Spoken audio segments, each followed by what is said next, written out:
Muy buenos días, jóvenes universitarios, varones, señoritas.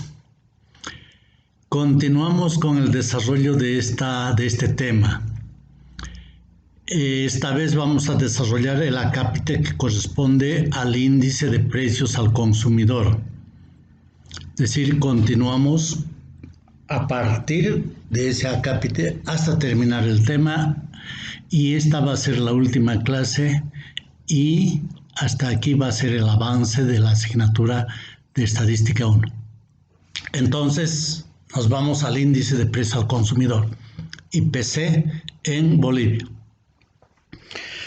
Tenemos que asociar con la tasa de inflación el índice de precio al consumidor.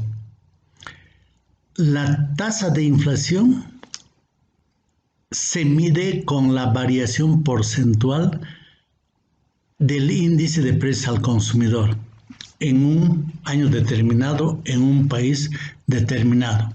Es uno de los indicadores más importantes en la economía. Refleja obviamente a través del movimiento de precios el deterioro que sufre el poder adquisitivo de los ingresos de la población o de los ingresos de las familias. Este índice entonces mide los cambios que se dan en los precios de una canasta fija de artículos, de un número fijo de bienes y servicios, ¿ya?, que están en el mercado de un periodo a otro. Por ello permite entonces determinar el grado de deterioro del poder adquisitivo del dinero por el aumento justamente de los precios. Este índice de precios al consumidor es manejado por el Instituto Nacional de Estadística, que es una institución pública, y se calcula con base a información de precios de 364 productos y servicios a nivel nacional, considerando las 9 ciudades capitales de departamento y más la ciudad del Alto, y siguiendo la base de cálculo de las PEIRES, ¿ya? En el año 2008, el año 2008, en abril, se presentó el nuevo índice de precios con base 2007, y ese es el que está en vigencia actualmente. O sea, ese índice con base 2017 es el que está en vigencia. Y para ello se tuvo que hacer una investigación sacando información, recopilando información de 19.380 personas, informantes de cada ciudad, ¿no? Informantes que provenían de las 10 ciudades. Y hasta entonces tenemos una idea general de lo que es el índice de precios al consumidor, y además tenemos en forma mucho más clara lo que es la inflación, la tasa de inflación. Vamos a irnos a otro acápite, que es utilización de los números índices, que es la parte más objetiva y de mayor aplicación que se tiene de los números índices. La utilidad de estos números es muy grande. En la práctica se destacan dos usos. Uso directo del índice complejo de índices, o de los índices complejos, y el uso que se da en el proceso de deflación. El primero es el que ya hemos visto. Es el uso directo del número índice. Está referido con el análisis o el examen de su comportamiento. El análisis de su comportamiento permite saber si el conjunto de variables que estamos estudiando y que están resumidas en un índice evoluciona de forma creciente, de forma decreciente, o está en forma estacionaria presente. o si tal evolución tiene pocas o muchas fluctuaciones, si ese ritmo de variación es alto, bajo, constante, variable. Incluso con base a ella se puede hacer algunas predicciones, ¿ya? Eso es lo que hemos visto al haber estudiado cada uno de los índices en la anterior clase, ¿ya? El segundo, es la novedad. Se usa en el proceso de deflación. Para evitar confusiones, a veces se utiliza el término de deflactación, ¿ya? Y aquí cuando hablemos de proceso de deflación, casi paralelamente vamos a ir hablando de lo que son los índices deflacionadores. Entonces, en cada caso, en cada momento, voy a indicar cuál es el índice deflacionador que se utiliza para cada caso.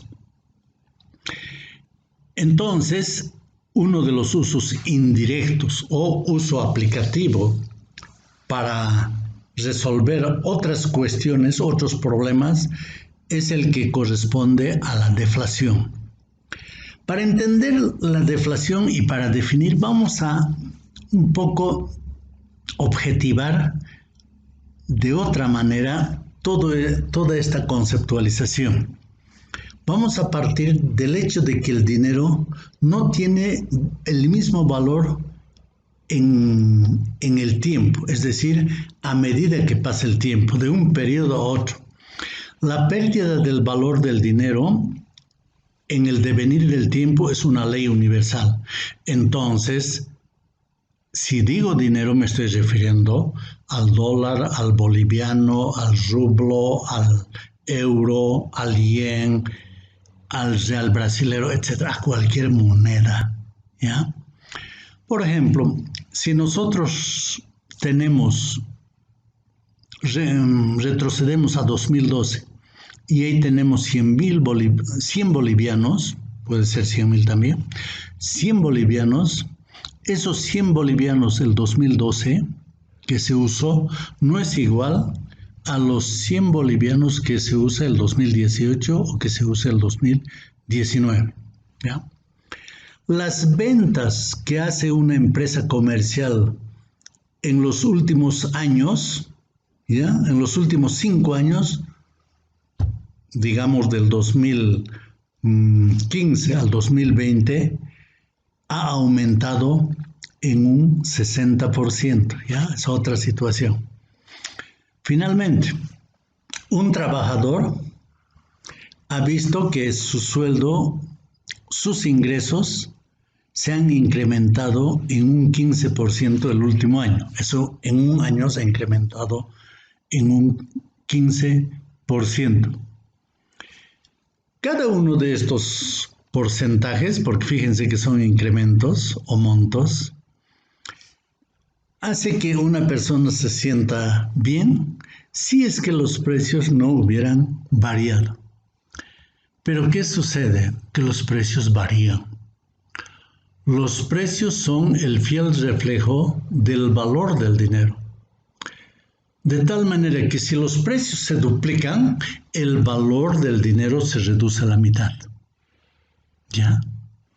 Con esos elementos que son bien reales, vamos a ahora dar una definición de lo que es la deflación o de lo que es la deflactación, ¿ya? La deflactación o deflación consiste en corregir el efecto de la pérdida del valor del dinero. O sea, hemos mostrado la pérdida del valor del dinero con esos 3 ejemplos. Entonces, esta deflación o deflactación permite corregir el efecto de esa pérdida del valor del dinero en series temporales que están expresadas en unidades monetarias y obviamente están sujetas a ese fenómeno que oculta el comportamiento real de la serie de datos. A partir de esa corrección nosotros podemos distinguir 2 conceptos, valor monetario y valor real. Es decir, valor sin corrección y valor con corrección. En otros términos, unidades monetarias corrientes y unidades monetarias constantes. En consecuencia, la deflación, que permite obtener valores reales, ya permite a su vez estudiar la evolución de un fenómeno en magnitudes reales. Una vez que se eliminan las variaciones en el valor del dinero, es decir, una vez que se eliminan las variaciones en los precios. Finalmente, para comprender de mejor manera todo lo que hemos explicado, vamos a estudiar esta serie de valores deflactadas o corregidas bajo dos casos, ¿ya? Un caso A y un caso B, que en términos generales lo vamos a denominar caso A y caso B. En el caso A vamos a considerar que los valores monetarios constituyen agregados donde están presentes los precios y cantidades, que en términos de fórmulas podemos nosotros escribir de la siguiente manera. Para un primer periodo, sumatoria de P sub 0 por Q sub 0. Para el periodo 0, ¿no? Para el periodo 1, sumatoria de P sub 1 por Q sub 1. Para el segundo periodo, sumatoria de P sub 2 por Q sub 2. Y para el último periodo, para el periodo n, sumatoria de P sub n, Q sub n. Esos son valores, precios por cantidad, pero como son para varios productos, como están agregados, por eso están sumados.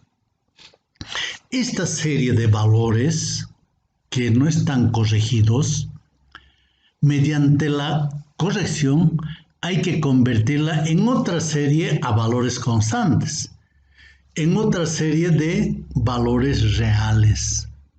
Entonces, con ellos se está eliminando el efecto de las variaciones. ¿Cómo procedemos para ello? Hay dos maneras. Uno, se calcula directamente los valores de cada año con los precios del tiempo cero, con los precios del periodo cero.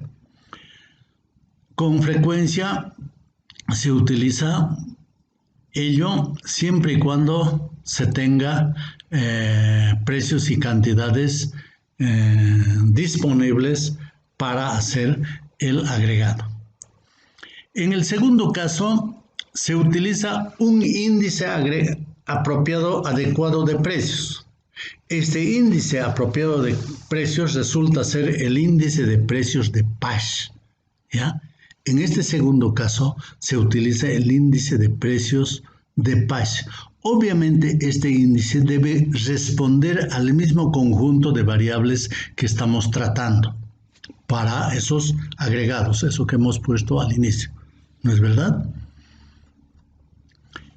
Y ahí vamos a hacer algunas operacioncitas. Ahí tengo al inicio el valor monetario agregado para ese conjunto de productos. Eso hemos dicho que es igual a sumatoria de P sub n, Q sub n, ¿no? Es lo que está en la última fila en la anterior diapositiva, ¿no? Sumatoria de P sub n, Q sub n. Ese es el valor monetario agregado, por cierto, sin corrección. ¿Y cuál es el índice de precios de Pasch? El que ya conocemos, ahí está. Sumatoria de P sub n por Q sub n sobre sumatoria de P sub 0 por Q sub n, ¿no? Entonces, dividimos ese valor monetario agregado entre el índice de precios de Pasch. Si nosotros dividimos ese valor monetario entre el índice de precios de Pasch, fíjense que tenemos un valor agregado también, pero este es un valor agregado real, que es igual a sumatoria de P sub 0 por Q sub n. Sumatoria de P sub 0 por Q sub n. ¿Ya? Ese valor real se denomina quantum. Es el valor real en el tiempo n, con los precios del tiempo cero, pero. O sea, es el valor real en el tiempo n, pero con los precios de atrás, del periodo cero. En otros términos, cantidades del periodo n valorizados a los precios del periodo base. En este caso, el índice deflacionador es el índice de precios de Pasch. ¿Ah? El índice deflacionador es el índice de precios de Pasch. Obviamente que el valor real, al haber nosotros utilizado un índice de precios con una base, el valor real queda referido a los precios del año que constituye la base del índice, ¿ya? Y con eso nos vamos al ejemplo. Tenemos una información aquí, ¿ya? Inmediatamente voy a dar a conocer, aunque primero quisiera referirme a las cuestiones que se plantean. En base a una información dice, halle las ventas reales, o sea, el quantum de ventas mensuales con base enero 12. Otra cuestión, calcule las ventas reales mensuales, quantum de ventas con base enero 2015. Y comente sobre las ventas reales de A y B, considerando 2 o 3 valores. Y ahora nos vamos a la información. Ahí la información está dada en las 3 primeras columnas, ¿ya? Esa es la información que se tiene, lo que está en las 3 primeras columnas. El resto ya es parte de la solución. Entonces tenemos los años, enero y el año que corresponde, el del 2012 al 2019. Tenemos ventas mes en bolivianos, tenemos el índice de precios de Pasch con base enero 2012 y con ello vamos a ir a calcular lo que nos piden en el inciso A. ¿Qué es lo que tenemos que hacer? Lo que tenemos que hacer es simplemente dividir las ventas nominales por el índice de precios de Pasch con base enero del 2000. En la segunda columna tenemos las ventas nominales y en la tercera columna tenemos el índice de precios de Pasch base enero 2012. Dividimos entre 100 el primer caso y multiplicamos por 100. O sea, en cada caso dividimos entre el índice y luego volvemos a multiplicar por 100, porque todo índice siempre se multiplica por 100. Entonces ahí tendremos 330.000 entre 100 por 100, 330.000. En el año base, en el periodo base, en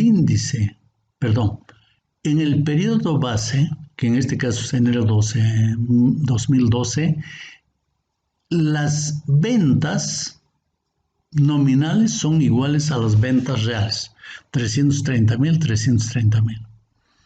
Vayámonos al 2016, 350.000 entre 112 por 100, 312.500.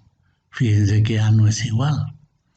Nos vamos al último año, 2019, 400.000 entre 135 por 100, 296.296. Ya está. Esa es la manera de calcular. Fíjense que es solamente aplicar esa fórmula que hemos visto hace un momento, que consiste en dividir el índice, los valores monetarios agregados entre el índice de precios de Pasch, y eso nos da como resultado el quantum, ¿ya? Cantidades del periodo N valorizadas a los precios del periodo 0. ¿No es verdad? Ya está. Ahora nos vamos al inciso B. Calcula las ventas reales mensuales, pero dice con base enero 2015. Enero 2015. Entonces tenemos que hacer el cambio de base. Estamos en la quinta columna. Índice de precios Pasch base enero 2015. ¿Qué es lo que tenemos que hacer? Tomamos el año 2015 y nos vamos a la tercera columna. En la tercera columna tenemos para el 2015 110. 110 dividimos entre 110 y multiplicamos por 100 y eso nos da en la quinta columna 100. Luego, entre 110 dividimos cada uno de los índices. Por ejemplo, el primero, 100 entre 110, 100 entre 110 por 100. Eso sale 91. El último, 135 entre 110 por 100. Eso sale 123. ¿Ya? Eso hemos aprendido la anterior clase, cambio de base. Y la respuesta la vamos a determinar en la última columna. Tenemos que dividir los valores de las ventas de la segunda columna entre este nuevo índice de precios con base enero 2015. Es decir, 330,000 entre 91 por 100. Eso es igual a 362,637. Otro, a ver, al año base nos iremos. Al año base es 2000.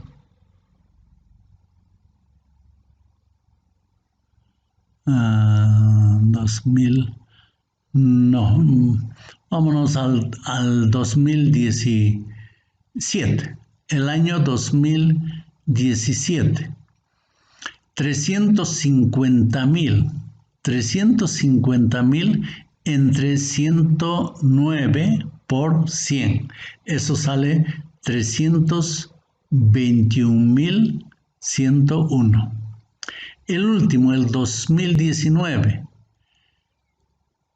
400,000 entre 123 por 100. 325,203.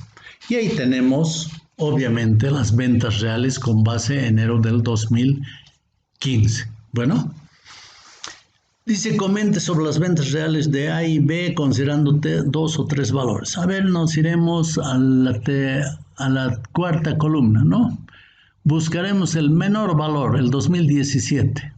291,697. Fíjense, esa es la peor venta en términos reales. Pero en términos corrientes era 350,000 la venta. Y parecía que estuviera bien. Y no había estado bien. ¿Cuál es el valor? El valor máximo, la venta máxima? El del 2018, 333,333, que por cierto el 2018 en términos nominales era 400,000. ¿Ya? Para el 2015, considerando como base el 2015, la de menor monto también es el del 2017, ¿no? Fíjense, el del 2017 es 321,101 y en términos nominales era 350,000. Y así podemos referirnos a cualquiera de ellos, ¿ya? Ahora bien, aquí es importante reiterar lo siguiente. esta deflactación va a ser válida solo cuando el índice de precios que hemos utilizado es un índice de precios de Pasch por una parte, y por otra parte que el agregado de valores esté referido al mismo grupo de bienes en los dos casos. Es decir, que los valores nominales correspondan a un conjunto de agregados, ¿ya? Conjunto de productos, ¿ya? Los cuales se agregan y que corresponden, ¿ya? En términos de índice al mismo grupo de bienes. Ya está. En la práctica a veces no se utiliza Pasch y se puede utilizar las PEIRES, ¿ya? Como hace rato hemos dicho que para el índice de precios del 2000, con base 2007, el índice de precios al consumidor se ha utilizado las PEIRES, ¿ya? Caso B. En este caso los valores monetarios son agregados en los que no intervienen ni precios ni cantidades, en los que no están presentes ni precios ni cantidades. Y aquí lo que se busca es el poder adquisitivo del dinero, ¿ya? PAD, P-A-D. A una familia le interesan sus ingresos monetarios, a una persona que es empleado le interesa qué sucede con sus sueldos, ¿no? Entonces, y ellos se determina con un índice de precios en términos generales, eso ya sabemos. Solo que para este caso, para el poder adquisitivo del dinero, en forma explícita se utiliza el índice de precios al consumidor. Aquí el índice deflacionador es el índice de precios al consumidor. ¿Cuándo se utiliza el índice de precios al consumidor como índice deflacionador? Cuando los valores monetarios constituyen agregados donde no están presentes explícitamente precios ni cantidades. Y eso generalmente tenemos en los sueldos y salarios, por una parte, y también un ejemplo bien claro es la renta fija la renta mensual de los jubilados, ¿ya? Entonces, solamente dividimos la unidad monetaria entre el índice de precio al consumidor y multiplicamos por 100 para tener el poder adquisitivo de una moneda. Si hablamos de ingresos, para determinar el ingreso real, tenemos que recurrir al ingreso nominal y dividir por el índice de precio al consumidor, multiplicar por 100.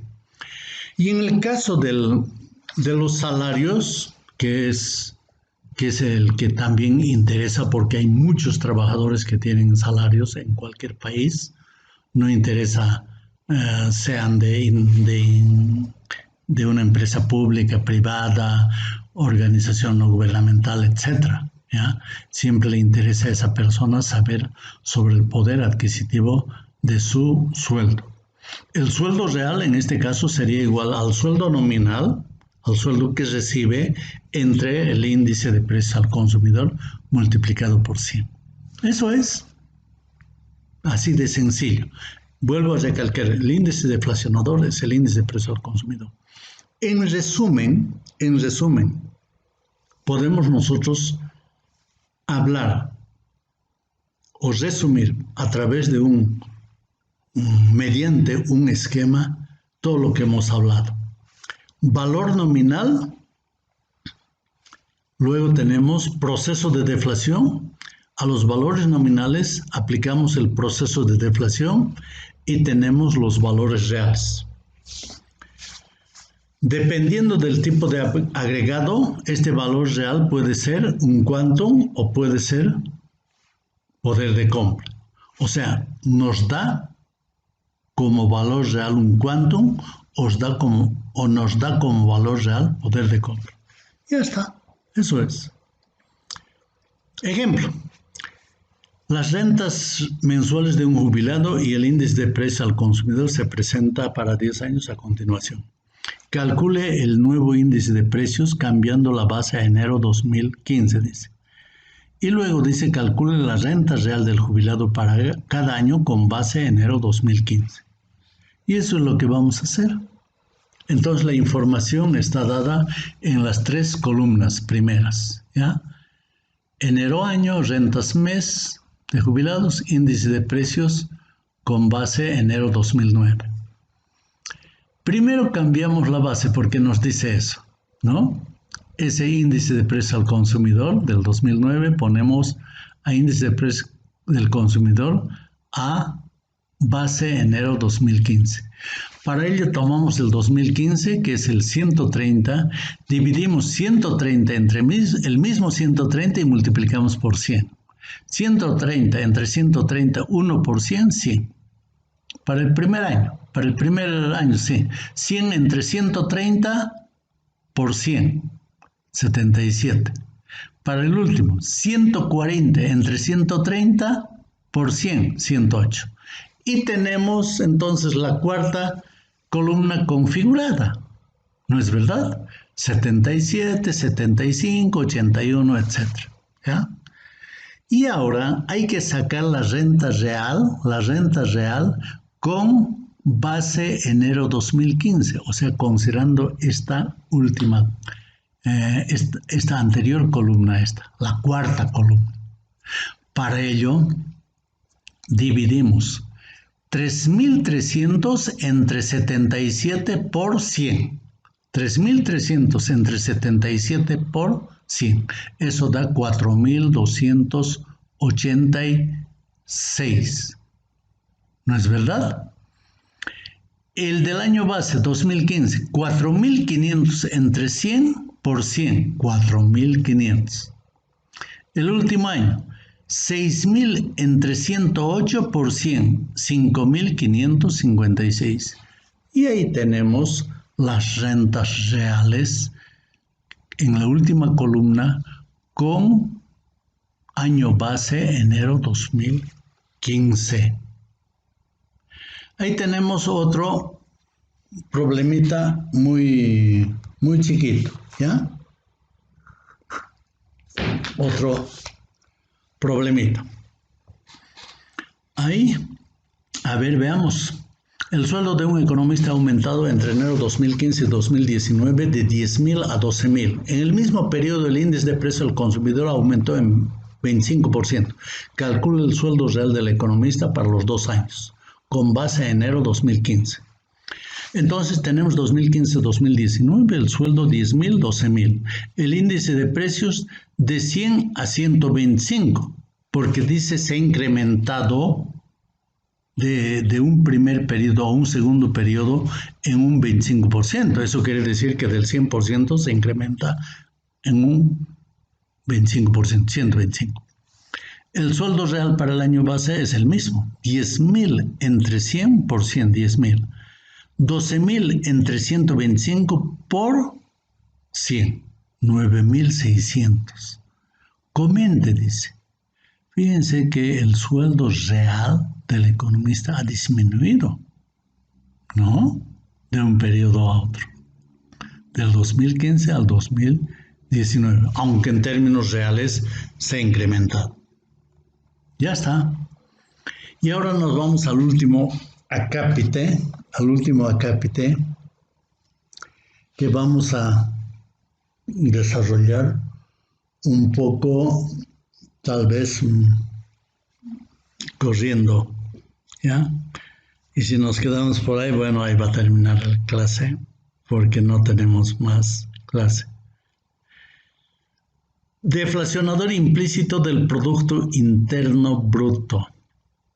Para empezar tendremos que decir qué es el Producto Interno Bruto, aunque la mayoría deberían tener toda una idea ya de esta variable macroeconómica, ¿ya?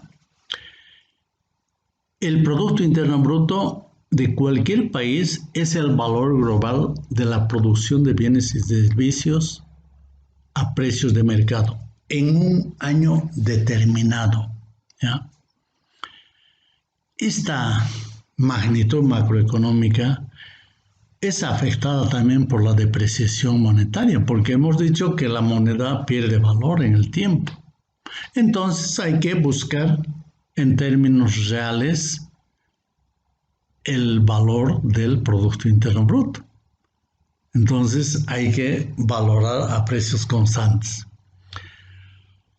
El proceso de agregación de los componentes de un índice de precio general permite deflacionar el Producto Interno Bruto y ello permite conocer el deflacionador implícito del Producto Interno Bruto. ¿Ya? De la agregación de los componentes del Producto Interno Bruto vamos a determinar nosotros el deflacionador implícito. Este deflacionador es un resultado de un proceso de deflación cuando se trata de cumplir alguna restricción. Y ello sucede cuando una macro variable, una variable global, desglosamos en sus componentes y con el objeto de identificar el índice deflacionador adecuado para cada componente. ¿Ya? Entonces, si agregamos el deflacionador implícito, va a aparecer en esa restricción, ¿ya? Como la suma de los deflacionadores como una agregación, diré mejor, de los deflacionadores componentes. En términos más explícitos, para determinar el deflacionador implícito del Producto Interno Bruto, ¿ya? En este caso considerando el tipo de gasto, es decir, el consumo, la inversión, gastos de gobierno, más exportaciones, menos importaciones. Entonces, el Producto Interno Bruto vamos a considerar como suma de ese consumo, de esa inversión, de esos gastos de gobierno, de las exportaciones menos importaciones. ¿Ya?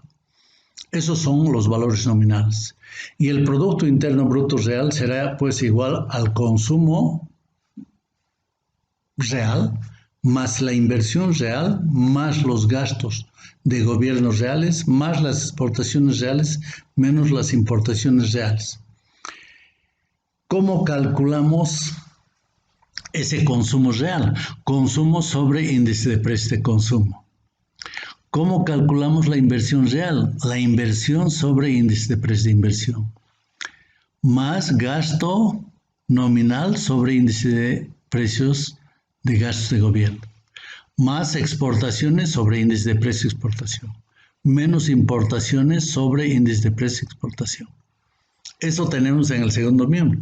Y en el primer miembro tenemos el Producto Interno Bruto sobre el índice de precios que correspondería, que sería el implícito. Ahí es donde aparece el deflacionador implícito. Ese es el índice, ¿ya? Que se denomina aquí deflacionador implícito, porque está implícito en esa deflación, porque ese denominador del DI, que está en el primer miembro, podemos despejar y una vez que despejemos nosotros podemos tener el valor que corresponde al deflacionador implícito. Ahí tenemos algunas precisiones. DI es el deflacionador implícito del Producto Interno Bruto. Y ahí tenemos cada uno de los índices de precios, de consumo, de inversión, de gastos de gobierno, de exportación y de importación. Y ahí tenemos esa DI despejada, lo que les decía. ¿Ya? Fíjense, tenemos despejada la DI. Y también tenemos el Producto Interno Bruto real, escrito de otra manera, que es igual al Producto Interno Bruto sobre el deflacionador implícito. Y ahí podemos jugar con cualquiera de las tres variables, ¿no? podemos conocer Producto Interno Bruto y conocer el deflacionador implícito y buscamos Producto Interno Bruto real. Pero si conocemos Producto Interno Bruto real y Producto Interno Bruto, podemos determinar el deflacionador implícito. Si tenemos el Producto Interno Bruto real y el deflacionador implícito, podemos tener el Producto Interno Bruto nominal, ¿ya? Y con eso prácticamente podemos irnos nosotros al ejemplo. Ahí en el texto también indica que nosotros podemos buscar o utilizar, en vez de escribir el Producto Interno Bruto considerando los gastos, podemos escribir considerando las ramas de actividad económica o sectores económicos. Y ahí tenemos los sectores económicos. Y el procedimiento es muy similar y se puede hallar también el deflacionador implícito, ¿ya? Y ahí tenemos un ejemplo para hallar el Producto Interno Bruto. Vamos a dar inmediatamente una información, ¿ya? Vamos a dar una información y con esa información podemos calcular los montos reales para cada uno de los componentes de consumo, inversión, gasto de gobierno, exportaciones e importaciones. Y sumando vamos a tener el Producto Interno Bruto real para cada uno de los años, ¿ya? Y a partir de ello también podemos determinar el deflacionador implícito. Y ahí tenemos el Producto Interno Bruto en términos nominales, el índice de precios de cada uno de los componentes, también para cada uno de los años. Tenemos para 3 años solamente, ¿no ve? Producto Interno Bruto en términos reales, índices de precios, ¿ya? De cada uno de los componentes, ¿ya? Aquí no aparece el deflacionador implícito, no hay, ¿ya? Es de cada uno de los componentes del Producto Interno Bruto. El Producto Interno Bruto ya hemos dicho que tiene esos 5 componentes: consumo, inversión, consumo, gobierno, exportación, importación. Y hallamos los valores reales de los componentes, ¿ya? Y ahí tenemos Producto Interno Bruto real por componente y el total. Entonces, simplemente dividimos cada valor del componente que es nominal por el índice de precios que le corresponde. Y de esa manera tenemos los valores reales para cada componente: consumo, inversión, gasto, gobierno, exportación, importación, para el 2017, para el 2018 y también el 2016, que por cierto el 2016 va a ser exactamente igual, ¿ya? ¿Por qué? Porque es el año base. Si sumamos nosotros esos componentes reales, vamos a tener el Producto Interno Bruto real para el año 2016, 2017 y 2018. Y de esa manera ya hemos resuelto un pequeño problema. ¿Cómo determinamos el deflacionador implícito? ¿Cómo determinamos el deflacionador implícito? Para determinar el deflacionador implícito para cada año y con año base 2016, vamos a utilizar la siguiente fórmula. El Producto Interno Bruto real es igual al Producto Interno Bruto nominal sobre deflacionador implícito. Pero el Producto Interno Bruto real conocemos ya, y el Producto Interno Bruto nominal también conocemos. Entonces, el deflacionador implícito es igual al Producto Interno Bruto nominal sobre el Producto Interno Bruto real. Y eso tenemos ahí directamente. Dividimos el Producto Interno Bruto nominal, que es 255.000, sobre el Producto Interno Bruto real, que es 255.000 también, por 100, 100. Dividimos el Producto Interno Bruto nominal, ya el Producto Interno Bruto nominal, voy a ir atrás poquito, es 270,000, dividimos entre 254,112 y por 100, y eso es 106. Y para el 2018 procedemos de la misma manera y eso es igual a 112. Y tenemos resuelto la cuestión planteada. Ya está. Y finalmente tenemos relación de los términos de intercambio. Esto solamente es dividir índices de precios de exportación entre índices de precios de importación. Nada más. Eso es todo. Es una aplicación bien puntual. Dividir índices de precios de exportación entre índices de precio de importación y multiplicar por 100 siempre. Cuando eso es mayor a 100 es favorable para el país, cuando es menor a 100 es desfavorable para el país. Jóvenes universitarios, varones, señoritas, terminamos aquí la clase, terminamos aquí el tema y terminamos aquí la asignatura de Estadística 1. Muchas gracias a cada uno de ustedes y que esté bien cada uno de ustedes. A cada uno de ustedes lo mejor en la universidad y lo mejor en el devenir del tiempo, en su vida.